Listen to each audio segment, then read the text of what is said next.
प्रिय भक्तों, आज हम आप सभी को एक बहुत ही दुर्लभ एवं महत्वपूर्ण कथा सुनाते हैं। इस कथा को आप लोग बड़े प्रेम और श्रद्धा से प्रसन्न चित्त मन के साथ सुनिए।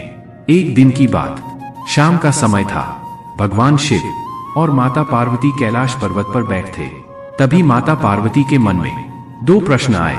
उन्होंने भगवान शिव से उनका पहला प्रश्न यह था कि बहू को परेशान करने वाली सास को कौन सी या किस प्रकार की सजा मिलती है। उनका दूसरा प्रश्न यह था कि कौन सी स्त्री के ससुराल में पैर रखने से गरीबी आ जाती है। अगर आप यह कहानी सुन रहे हैं तो पूरा सुनिए। इस कथा को आधा अधूरा छोड़कर जाने की गलती मत करिएगा, क्योंकि आधा ज्ञान किसी काम का नहीं होता। इसलिए इस कहानी को पूरा सुने। तो चलिए कहानी प्रारंभ करते हैं। लड़की शादी के बाद बहू बनकर अपने माँ बाप को, जिन्होंने उसे जन्म दिया और पाला पोसा, उसी को हमेशा के लिए छोड़कर अपने ससुराल में जाती है। तो उस समय उसका ससुराल ही उसके लिए सब कुछ होता है और उस बहू के लिए उसके ससुर सास ही माता पिता होते हैं। इसलिए हे पार्वत, हर सास ससुर को चाहिए कि अपनी बहू को अपनी बेटी जैसा ही प्यार दे।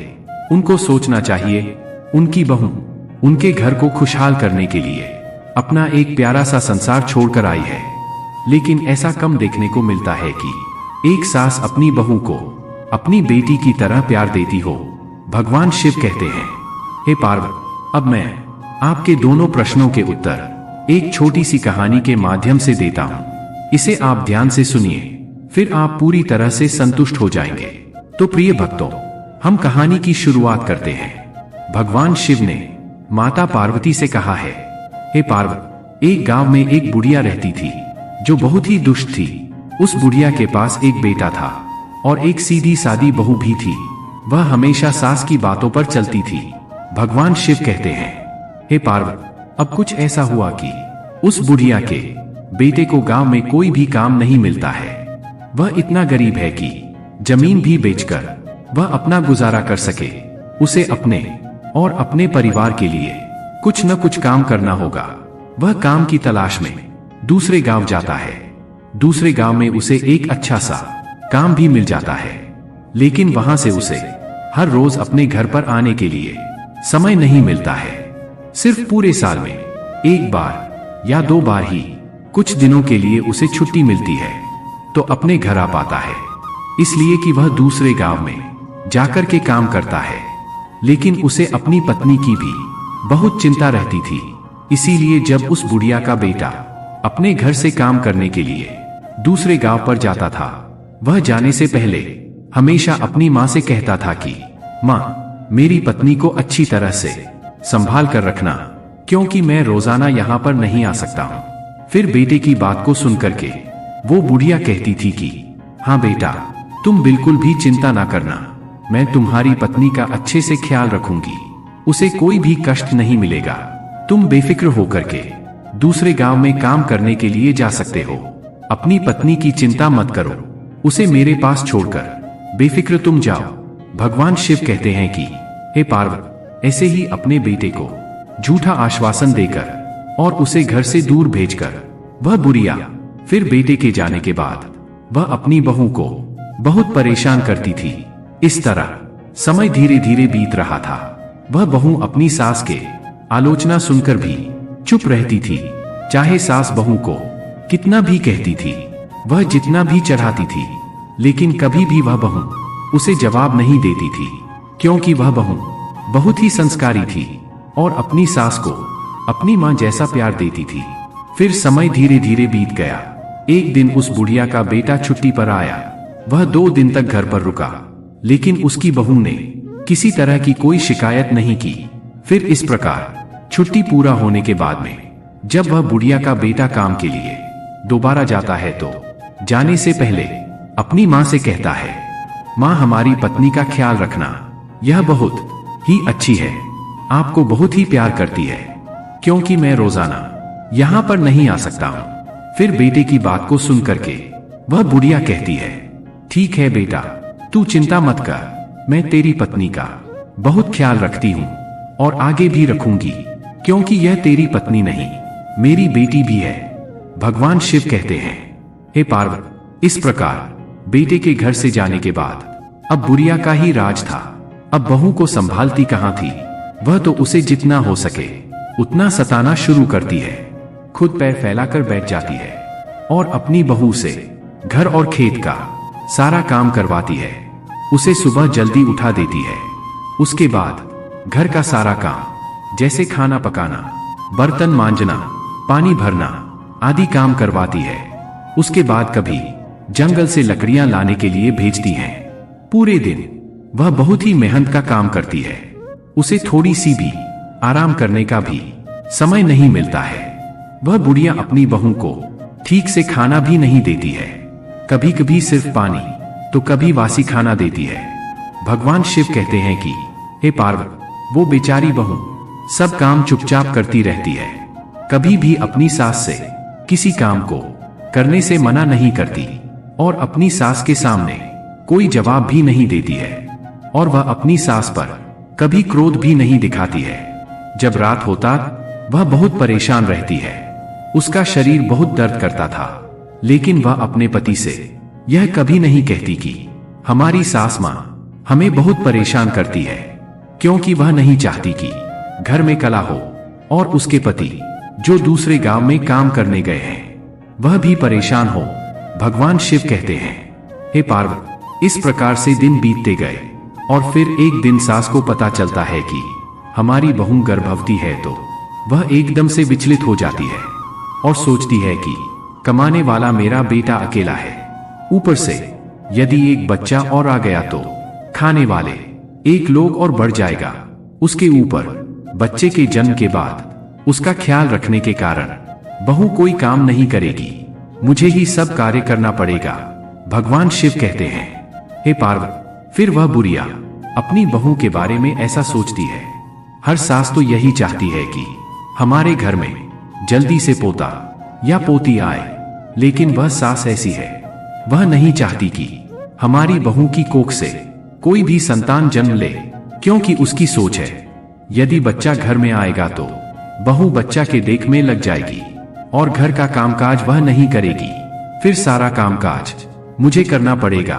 भगवान शिव कहते हैं, हे पार्वती, अब जब वह बुढ़िया जान जाती है कि उसकी बहू गर्भवती है तो वह उसे ज्यादा सताने लगती है और बहू को बहुत सारा काम करने के लिए कहती रहती है। फिर भी बहू ऐसी हालत में भी घर का सारा काम और सास जो भी काम कहती वह सब भी अच्छे से किया करती थी। कुछ महीने इसी तरीके से बीतते हैं। फिर बहू के 9 महीने पूरे होने के बाद उसके प्रसूति का समय आता है। उसके पेट में दर्द होता है। बहू प्रसव के दर्द में व्याकुल हो जाती है और अपनी सास से कहती है, मुझे लगता है कि मेरे प्रसूति का समय नजदीक आ गया है, कृपया जल्दी से आया को बुला ले। सास उससे कहती है कि आया की आवश्यकता नहीं है, मैं तुझे एक नींबू देती हूँ, यह नींबू ले और तू दूर जंगल में जाकर के इस नींबू को खा लेना, तुम्हें प्रसूति हो जाएगी। पर मेरी एक बात ध्यान से सुन लेना, यदि तेरी कोख से बेटा हो तो उसे लेकर घर आना, और यदि तेरे कोख से बेटी हो तो घर लेकर नहीं आना।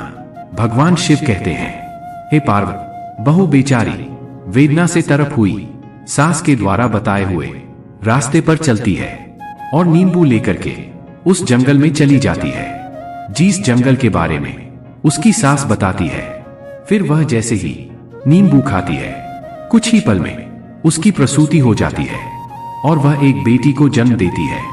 भगवान शिव कहते हैं कि हे पार्वती, बहू ने उस बेटी को बड़े प्यार से दुलारती है, उसे दूध पिलाती है, क्योंकि उसने उस बेटी नींबू खाकर पैदा की थी। इसलिए उस बहू ने अपनी बेटी का नाम निम्बावली है। वह एक खोखार पेड़ खोजती है जिसमें वह अपनी बेटी को छिपा कर रख सके। आखिरकार उसने एक ऐसा पेड़ खोज ही लिया जिस पेड़ में बहुत बड़े खोखार था। उस खोखार के ऊपर चियों के घोंसला था। फिर उसने अपनी बेटी निम्बावली को उस पेड़ की खोखार में छोड़ दिया और उस पेड़ पर रहने वाली चिड़ियों से कहा कि यदि मैं अपनी बेटी को घर ले जाऊंगी तो मेरी सास मेरे साथ मेरी बेटी को भी मार देगी। इसलिए मैं अपनी बेटी निम्बावली को इस खोखार में छोड़कर आपके भरोसे जा रही हूँ। हे चिड़िए, आप सब मेरी बेटी का ध्यान रखना, भगवान शिव ने कहा। फिर बहू ने यह कहकर घर वापस आ गई। अब जैसे ही वह घर वापस आती है, उसकी सास समझ जाती है कि उसे बेटी हुई है, क्योंकि उसने पहले ही कह दिया था कि यदि बेटा हो तो घर लेकर आना, और यदि बेटी हो तो लेकर नहीं आना। वह डर से अपनी बेटी को जंगल में ही छोड़ आई है। भगवान शिव कहते हैं, हे पार्वती, इस प्रकार वह बहू अपनी सास से कहती है कि मां बेटी हुई थी, इसलिए लेकर के नहीं आई। फिर तो बहू की बात सुनकर के वह बुढ़िया एकदम से शोर मचाने लगती है और चिल्लाने लगती है कि मेरी बहू ने अपने बच्चे को खा लिया, मेरी बहू बच्चे खाने वाली डायन बन गई है।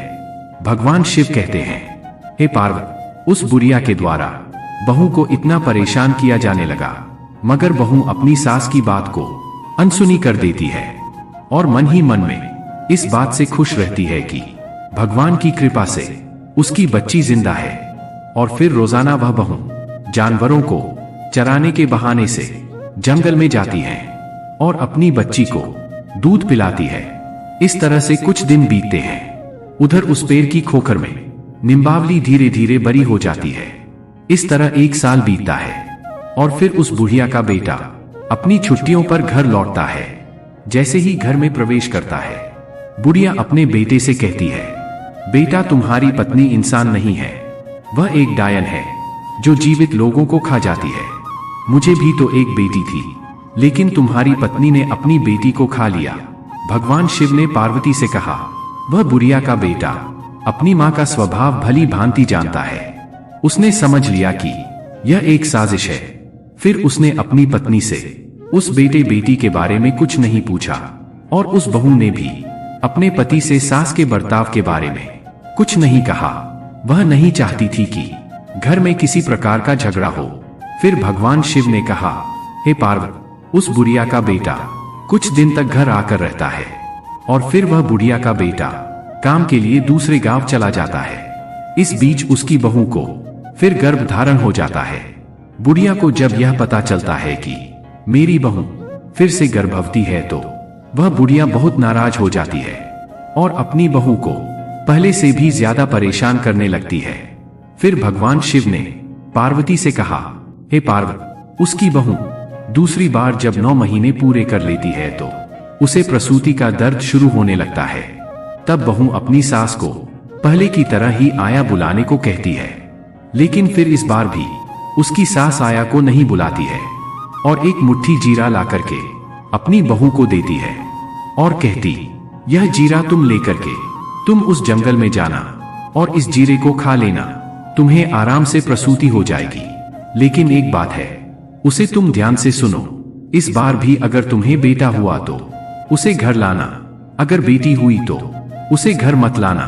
भगवान शिव कहते हैं, हे पार्वती, बुढ़िया के कहने पर वह बहू फिर उस सुनसान जंगल में गई और वहां जीरा खा लिया।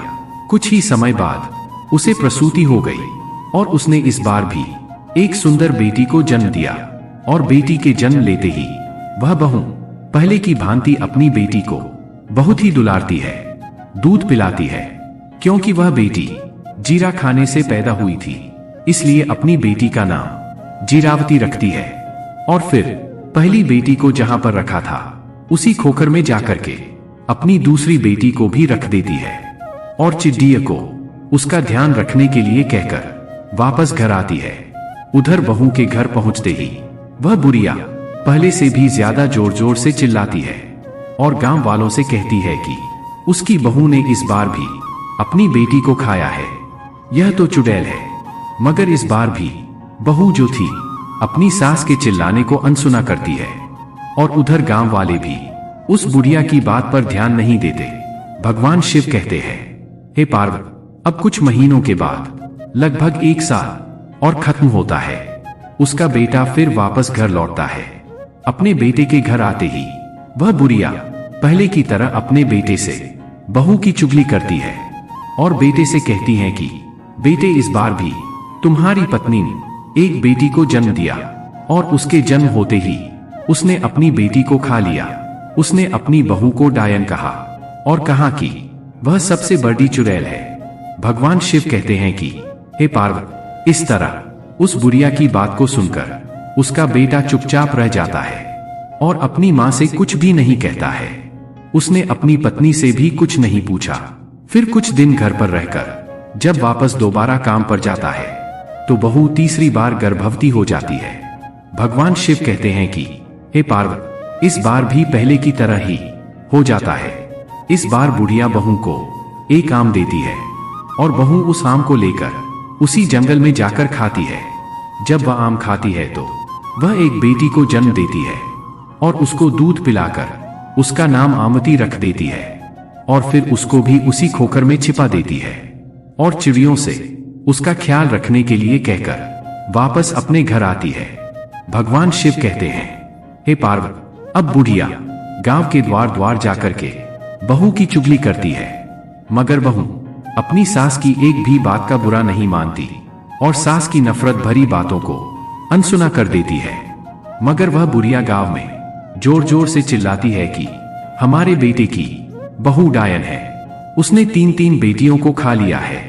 भगवान शिव कहते हैं, हे पार्वती, वह बुढ़िया जिस तरह से शोर मचाती है तो लोगों को भी अब लगने लगता है कि वास्तव में उसकी बहू सचमुच ही बच्चे खाने वाली डायन है। तो लोग डर के मारे अपने अपने बच्चों को घर के अंदर बंद करके रखने लगते हैं। अब इस प्रकार से धीरे धीरे यह बात गांव के चारों तरफ फैल गया और उस बुढ़िया का बेटा जिस घर में काम करता था उसे वहां भी यह बात सुनने के लिए मिल गई। फिर तो उस बुढ़िया का बेटा यह खबर सुनकर बहुत परेशान हो जाता है और तुरंत ही मालिक से अनुमति लेकर के अपने गांव वापस आता है। जब तक बुढ़िया का बेटा अपने गांव आता है तब तक यह खबर उस राज्य के राजा के कानों तक पहुंच जाती है कि बुढ़िया की बहू वास्तव में एक डायन है। फिर राजा सिपाही भेज करके बुढ़िया को दरबार में बुलाता है और बात की छानबीन करता है तो बुढ़िया मिर्च मसाला लगा करके राजा से कहती है, मेरी बहू वास्तव में एक बड़ी डायन है, बच्चों को खाने वाली चुड़ैल है। उसने मेरी 3 पोतियों को जिंदा ही खा लिया है। फिर तो राजा उस बुढ़िया की बात को सुनकर क्रोधित हो जाता है और सिपाहियों को आदेश देता है कि चौराहे पर एक सूली लगवा और बुढ़िया की बहू जहां कहीं भी है वहां जाकर लेकर आओ और शीघ्र ही उसे सूली पर चढ़ा दो। भगवान शिव कहते हैं, हे पार्वती, इस प्रकार राजा के सिपाही शीघ्र ही आज्ञा का पालन करते ही तुरंत ही सूली बनाते हैं और जाकर के बुढ़िया की बहू को दरबार में लेकर आते हैं। फिर राजा ने पूछता है, क्या तुम्हारी सास सच कहती है? क्या तुमने अपनी 3 बेटियों को जिंदा खा लिया है? मगर राजा की बात को सुनकर वह बहू चुपचाप नीचे सिर झुकाए खड़ी रहती है। फिर तो बहू को चुपचाप देख करके राजा को विश्वास हो जाता है जैसा बुढ़िया ने बताया है, उसकी बहू तो वास्तव में अपनी बेटियों को खाया है, यह तो डायन है। और फिर राजा तुरंत ही अपने सिपाहियों को उस बहू को सूली पर चढ़ाने का आदेश देता है। तो सिपाही उसे लेकर के चौराहे पर जमा होते हैं। फिर राजा भी बाहर आता है। उसके बाद राजा के दरबार के सभी मंत्री सेनापति वहां पर इकट्ठा हो जाते हैं। भगवान शिव कहते हैं, हे पार्वती, इधर बहू को सूली पर चढ़ाने की तैयारी होती है तो उधर उसका पति भी घर पहुंचता है। जब वह घर पहुंचता है तो उसे घर में कोई दिखाई नहीं देता है। वह सोचता है घर में मां और पत्नी नहीं है और घर के दरवाजे पर ताला लगा हुआ है। वह परेशान हो जाता है और पड़ोसी से पूछता है कि क्या हुआ है। पड़ोसी बताते हैं कि और पत्नी को राजा ने दरबार में बुलाया है। फिर वह बुढ़िया के बेटे घबराकर राजा के दरबार की ओर भागता है। वहां पहुंचकर उसे पता चलता है कि उसकी पत्नी को सूली पर चढ़ने के लिए चौराहे पर ले जाया गया है। तब वह तेजी से चौराहे की ओर दौड़ता है। चौराहे पर पहुंचते ही वह देखता है कि राजा के प्रधान सिपाही और सभी प्रजा इकट्ठी हैं और कुछ ही समय में उसकी पत्नी को सूली पर चढ़ाने का हुक्म है। तब वह बुढ़िया का बेटा तुरंत ही राजा के सामने खड़ा होता है और हाथ जोड़कर गिड़गिड़ाता है, महाराज, कृपया मेरी पत्नी को सूली पर चढ़ाने से रोक दीजिए। कुछ देर के लिए मुझे एक बार अपनी मां और पत्नी से सच बात पूछने दीजिए। यदि मेरी पत्नी अपराधी है तो मैं स्वयं कहूंगा कि उसे सूली पर आप चढ़ा दें। भगवान शिव कहते हैं, हे पार्वती, इस प्रकार राजा को कुछ दया आती है और वह राजा अपने सिपाहियों को कुछ देर के लिए सूली पर चढ़ाने का आदेश रोक देता है। भगवान शिव कहते हैं, हे पार्वती, फिर वो बुढ़िया का बेटा अपनी मां से पूछता है, मां भगवान के लिए सच बताओ। वो बुढ़िया अपने बेटे से भी झूठ बोलती है और उससे कहती है, हाँ तेरी पत्नी डायन है, तेरी पत्नी ने तेरी तीनों बेटियों को खा लिया है। भगवान शिव कहते हैं, हे पार्वती, मगर उस बुढ़िया के बेटे को अपनी मां पर विश्वास नहीं होता है, क्योंकि वह जानता था उसकी पत्नी बहुत अच्छी है, संस्कारी है, कभी झूठ नहीं बोलती, मां की बहुत सेवा करती है, बच्चों को देखने के लिए दिन रात तरसती है। फिर ऐसी मां अपने बच्चों को खा करके डायन कैसे बन सकती है? फिर ऐसा सोच करके उस बुढ़िया का बेटा अपनी पत्नी को कसम देकर पूछता है कि तुम मुझे सच बता, मुझसे झूठ ना बोल। भगवान शिव कहते हैं, हे पार्वती, इस प्रकार उस बुढ़िया के बेटे की बहू शुरू से लेकर अंत तक की सारी बातें अपने पति को बताती हैं, लेकिन कोई भी उसकी बातों को सच मानने के लिए तैयार नहीं होता। तो वो कहती है, सच्चाई क्या है आप अपनी आंखों से देख लीजिए।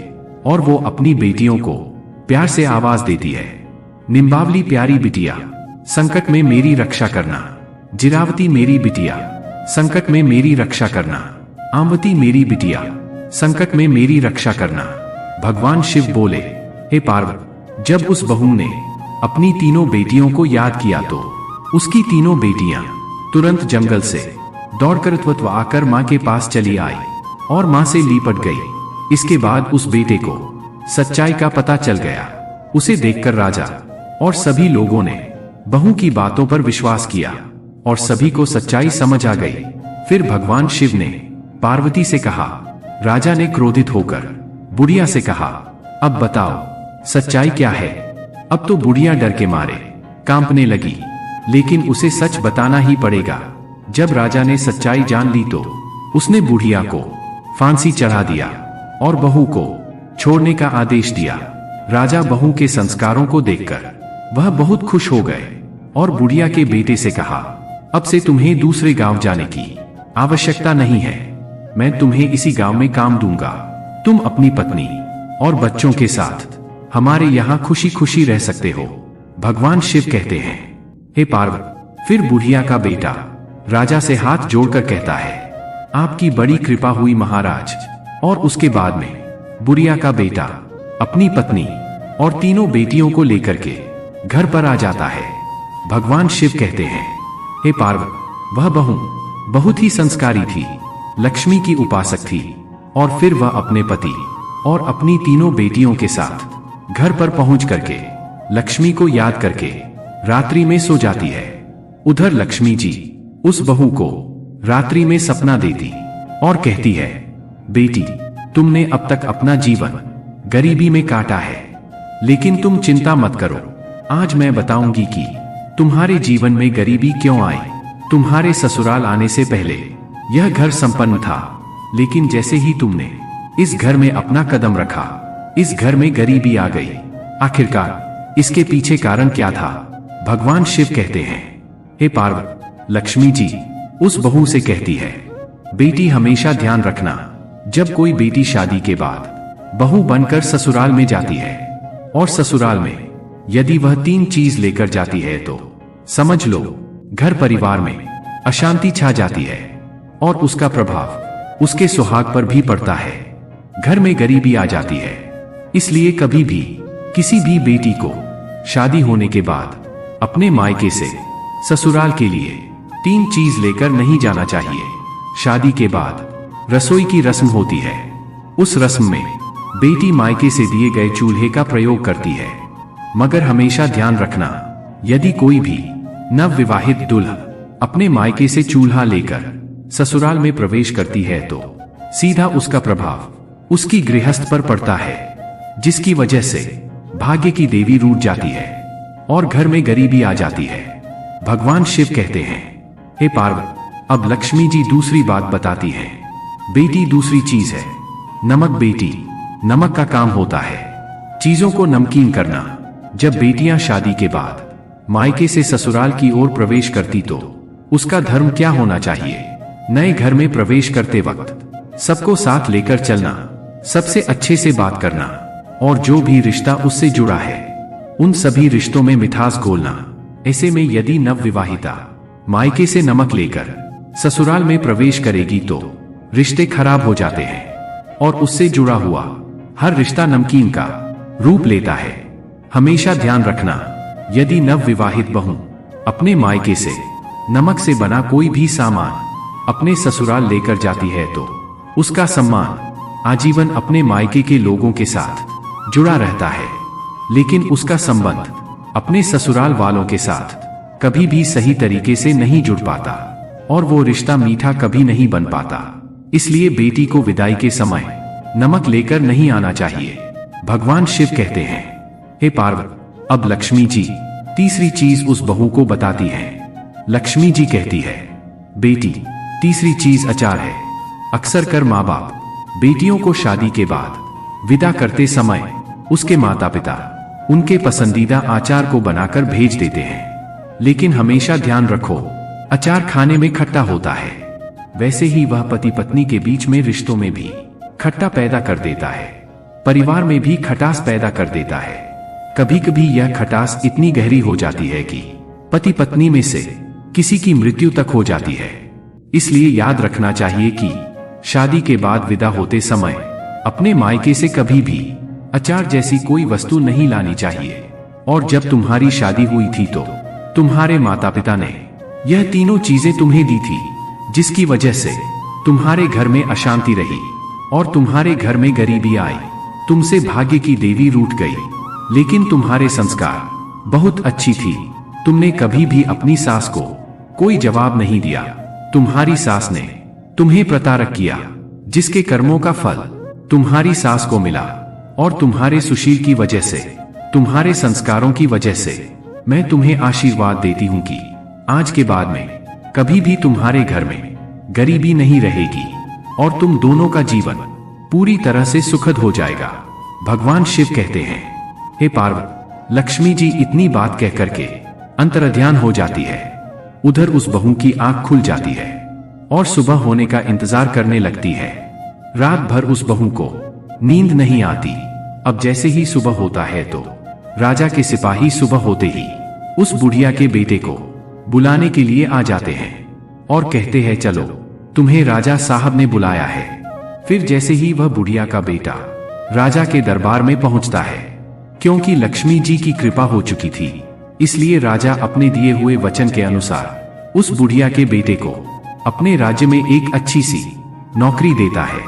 और फिर बड़ी ईमानदारी के साथ में वह बुढ़िया का बेटा उस राजा के यहाँ पर नौकरी करता है और अपनी पत्नी तथा तीनों बेटियों के साथ में सुख शांति से जीवन बिताता है। भगवान शिव कहते हैं, हे पार्वती, अब तुम अपने पहले प्रश्न का उत्तर सुनो। तुम्हारा पहला प्रश्न यह था कि उस सास को कौन सी सजा मिलती है जो अपनी बहू को हर समय घर में परेशान करती है। तो समझो, जिस सास ने अपनी बहू को परेशान किया है उसे उसके कर्मों के आधार पर सूली पर चढ़ा दिया जाता है, जैसे कि उस बुढ़िया को सूली पर चढ़ा दिया गया। फिर वह यही कहती है कि मुझे छोड़ दो, अब मैं कभी भी अपनी बहू को परेशान नहीं करूंगी, मगर उसे छोड़ा नहीं जाता, उसे सजा भुगतनी ही पड़ती है। भगवान शिव बोले, हे पार्वती, तुम्हारा दूसरा सवाल था, कौन सी स्त्री अपने ससुराल में जाते ही गरीब हो जाती है। तो समझ लो, शादी के बाद नवविवाहिता को अपने मायके से 3 चीजों को नहीं लेने चाहिए, यानी नंबर 1 चूल्हा, नंबर 2 नमक और नंबर 3 आचार। यदि कोई नवविवाहिता इन 3 चीजों को अपने मायके से अपने ससुराल में ले आती है तो उसके जीवन में गरीबी आ जाती है। वीडियो अगर पसंद आया हो तो वीडियो को लाइक और हमारे चैनल को सब्सक्राइब करें और अपने दोस्तों एवं रिश्तेदारों के पास अवश्य शेयर करें। मिलते एक नए वीडियो के साथ, तब तक के लिए आप लोगों का बहुत बहुत धन्यवाद। हर हर महादेव।